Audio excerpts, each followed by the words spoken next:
Hey guys, this is Cam for 15 back at it with another video for you guys, and I'm back with another Dragon Ball Super manga chapter review for you guys, and we are back with Dragon Ball Super manga chapter 83 titled Bardock versus Gas Part 2.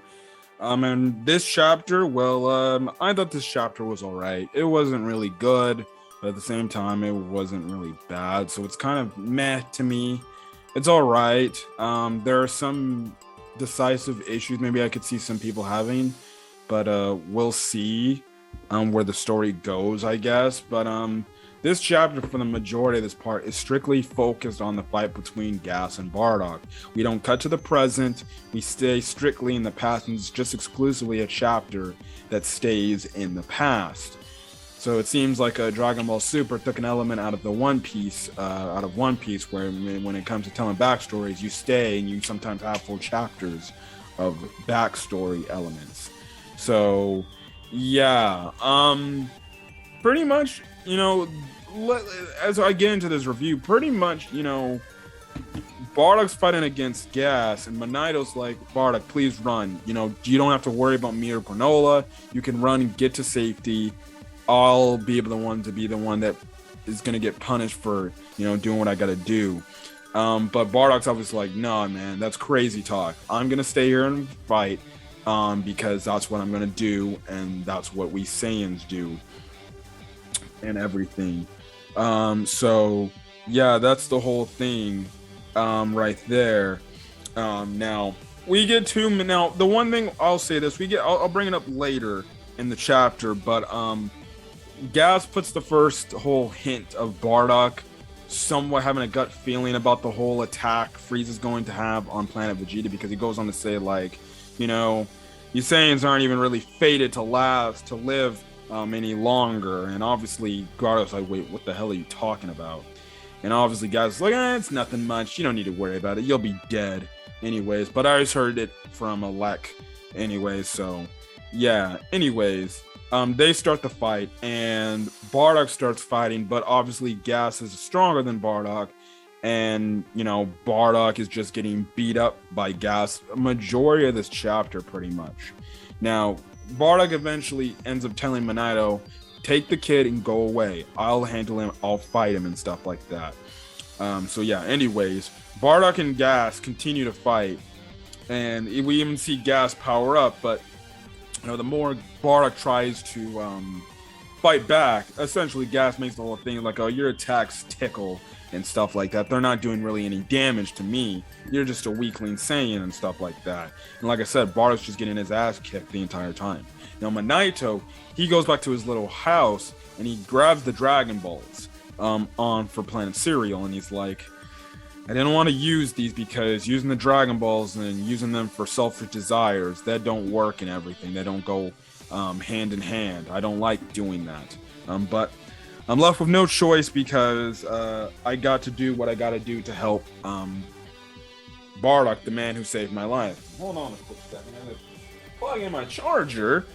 But that's the whole thing there and stuff like that. So, yeah. Anyways,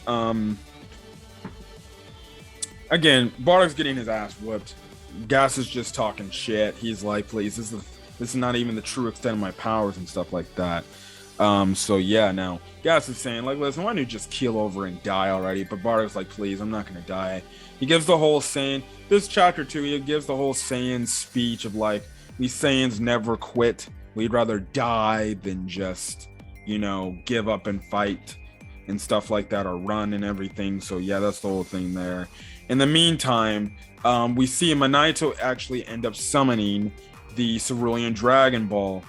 And essentially, we find out that Monito's wish is he wants to send Bardock back home to Planet Vegeta. Because that's his wish. Because he's like, please send the Saiyan back to his home planet.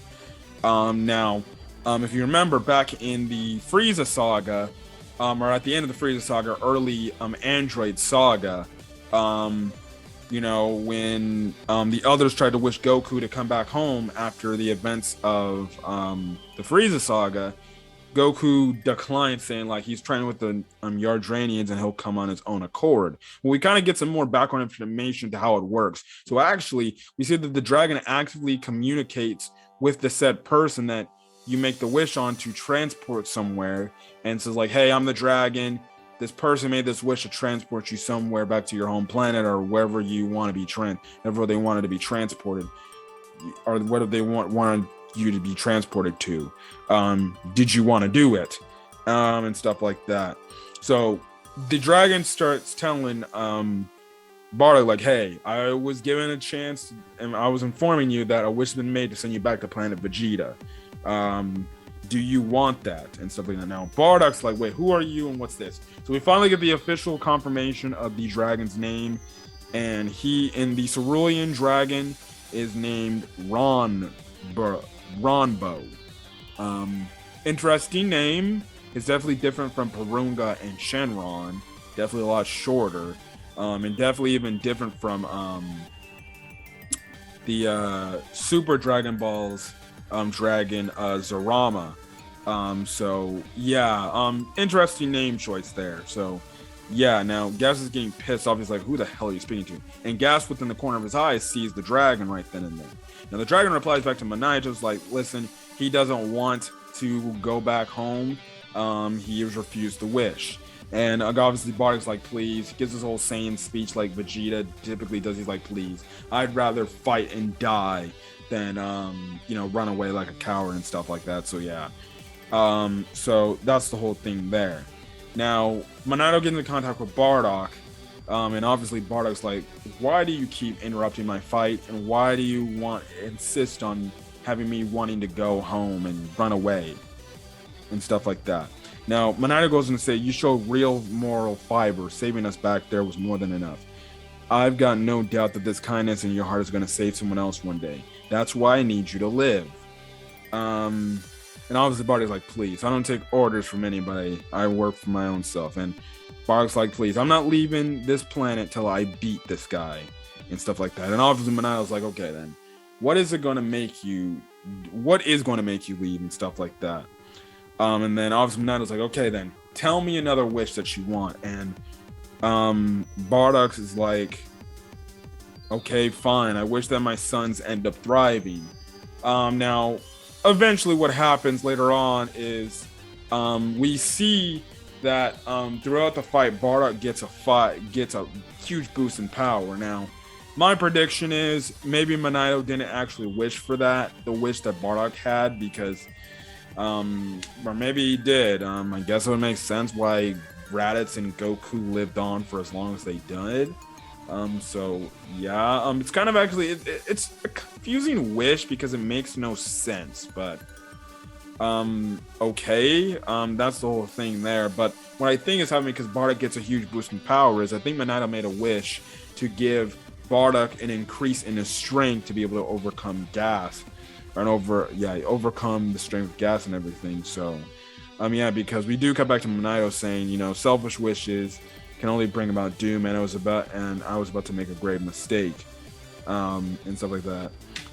So yeah, that's the whole thing there. Now, in the fight, Bardock again is getting pummeled, but all of a sudden, Bardock feels a increase in his strength, and we see where Gas actually spins Bardock around, and actually Bardock's tail falls off, so he can't transform into a great ape again, and stuff like that. So, yeah, it looks like he's going to impale Bardock with this spear he creates, but Manito gets in the way, protects Bardock, takes the hit, and obviously, because of it, Gas gets pissed off. He goes into his full-powered primal state. I forgot what they called him, and stuff like that. So yeah, that's the whole thing. And obviously, Gas is like, please, I'll try to take you out. I'm gonna kill the Namekian, and then I'm gonna kill the kid. So yeah, and obviously, what happens next is, Bardock's trying to fight back against Gas, but most of the attacks is not working against Gas and everything. And again, Gas asking the question, what do you hope to achieve? Why fight a battle you cannot win? Is this atonement for you as you face death? Are you atoning for the sins of all the saints by protecting this kid? And Bardock's like, no, I'm not. And then obviously Gas is like, what? Is this for revenge? Giving into your rage because, we killed the woman of the Cerulean and stuff like that? And obviously Bardock's like, no, you're wrong again. And then obviously, this is pissing off Gas, so Gas charges in, and that's when Bardock just boosts up his power, and all of a sudden, he's a lot stronger now, and he's actually blocking Gas's attacks with utter ease. And essentially, Bardock replies and says, in a life and death battle, what sort of idiot would think about anything else besides victory? And essentially, we just have it where Bardock ends up defeating Gas and taking him down and stuff like that. And obviously gives the typical line of, you see, we Saiyans grow with every coming battle, and we evolve in our fighting styles, and we push past our limits, and stuff like that. So yeah, this is pissing off Gas. And essentially what happens is, Bardock ends up defeating Gas and beats him and knocks Gas out, and he wins the fight. Now, we don't know how Bardock got this insane huge power boost. We don't know if he just got it because maybe his Zenkai boost kicked in at the right time, which makes no sense, because that means you just wrote that stupid plot point because, why? The only thing that makes sense is Manito used the Dragon Balls to wish for Bardock to get stronger and have an increase, maybe an increase in his power, to where he could be able to be stronger than Gas, or maybe he said give Bardock the power to be stronger than Gas, and that's why he got this increase in power. We don't know. Anyways, Gas is taken down. He's down for the count. Bardock falls over. Elec watched this, and obviously Elec comes down to Gas, and he's like, what a shame. We're gonna have to work on your training, and so you can get stronger and stuff like that. So yeah, now Elec's kind of shocked that Bardock's still alive, and essentially, like I said earlier, Gas kind of put it out there, but Elec kind of tells Bardock again, speaking of your kind doesn't even know what Frieza's really planning, right? And he gives the hint of the whole fact that Frieza is gonna blow up Planet Vegeta. Now, in a way, you can say this is a retcon because Bardock never knew anything about the whole destruction of Planet Vegeta or Frieza's plan. Listen, at this point, I've come to just accept this for what it is. Listen, some people might be pissed off about that statement because it's like, bro, it's not as cool as when Bardock could see the future, but I distinctly have this like this. There's the Toei Bardock from the special, and then there's the Dragon Ball Super / Toriyama version of Bardock. I don't know why back in the day Toriyama just didn't make this the ideal Bardock and just tell Toei, this is the Bardock I want. So do it all the way back then. It was a long time ago. Maybe he just didn't have no plans. Again, he didn't have plans for Dragon Ball Super way back in like the early 90s and stuff like that. So, it's not like he knew, in 2022, I'm gonna make a series called Dragon Ball Super and stuff like that. And, I'm going to tell my story of the Bardock, the father of Goku. Listen, I've just accepted it for what it is. I don't mind Dragon Ball Minus / Dragon Ball Super versions, the Dragon Ball Super version of Bardock. But I can definitely understand the people's frustrations because they're like, this Bardock isn't as cool as the one from the special. And most people prefer that Bardock. I prefer that Bardock too, but honestly, this Bardock doesn't, bother me at all because it's still Bardock regardless of the fact, just with a few differences. So yeah, that's kind of the whole thing there. But yeah, and then like I said, Elec gives the whole thing is like, well, you're in a daze playing catch up. Don't be surprised if a meteor falls on your head, which is kind of the whole excuse reference that Frieza made after he killed the entire Saiyan race, that a meteor took out Planet Vegeta. I honestly, to goodness, don't like the fact because it's just like, why give him the hints now? That's the whole thing of like why Bardock's just, we saw in Dragon Ball Super Broly, it's like I just don't have this good feeling that something's right. I just feel like Frieza's gonna do something that might be messed up and something like that. So yeah, listen, you can interpret it how it is. I honestly don't like the fact that Elec's like openly telling him like, you're gonna die anyways, Planet Vegeta's a dead waste of a planet anyway, so yeah. You don't understand what Frieza's got planned for you, so I'm guessing that's what got Bardock in his head when we see him in the Dragon Ball Super Broly movie, the Star Wars. He's like, I don't know about Frieza. This is going to be very interesting. Anyways, Elec pulls out a pistol on him and tries to kill Bardock, but he misses, only gets Bardock in the arm, and Bardock falls over. And obviously the thing is, Elec's kind of pissed. But he gets told that Frieza's ship is incoming. So he's going to meet up with Frieza and stuff like that. So yeah, Bardock's still alive. Monito crawls to him, and essentially the chapter ends off with the two still alive.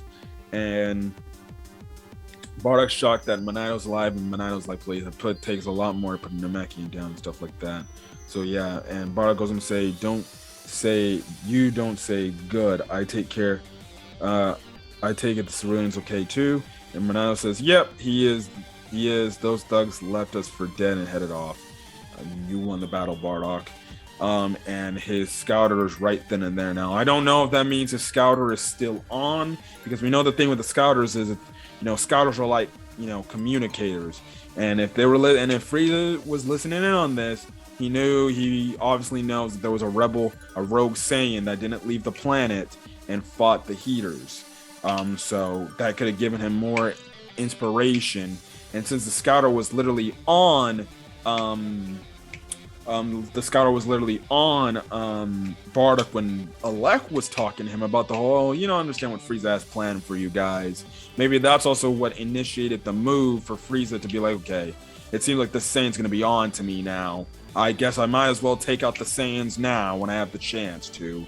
So that could be a whole thing too, which I guess in a weird way is somewhat slight of a retcon, even though it would still have the whole elements of Frieza killing the Saiyans off because he was afraid of one becoming a Super Saiyan. But at the same time, it's kind of somewhat, I guess, maybe a potential retcon or maybe an add-on to the whole fact of why Frieza blew up Planet Vegeta is because, one of my business partners just had to explain to one of the Saiyans that was on the planet that I might do something to Planet Vegeta. Great. Now I really gotta blow up this planet. So yeah, maybe that, and they've really focused, and in that last panel, they focused in on that scouter. So it wouldn't behoove me to be shocked that Frieza listened in on this conversation, and now Frieza's like, oh shit, now a Saiyan probably knows what my plans are. Whatever, screw it. We're heading to Planet Vegeta in the coming days, and we're gonna destroy it, and stuff like that. So yeah, that's the thing there. I thought this chapter was alright. Nothing really truly groundbreaking. We still need an explanation of why freaking Bardock got this crazy power boost at the right time when it looked like he was going to die, and stuff like that. Some people might be turned off of the fact that Elec and Gas continuously gave hits to Bardock about Frieza destroying the planet. And then with the standpoint that the scouter was still on, and the fact that Frieza probably knows that Bardock was on the planet, well then, yeah. But anyways, that's kind of just it. So if you guys like the story, or if you guys like this video, leave a like, put in the comment section your thoughts on this chapter of Dragon Ball Super, as well as hit the subscribe button if you want to get more Dragon Ball Super content, any other, anime or manga content I upload to the channel. Anyways, guys, I'm gonna get out of here. Hopefully you guys have a great rest of your day or night on this video. Until then, guys, catch you guys later. Peace.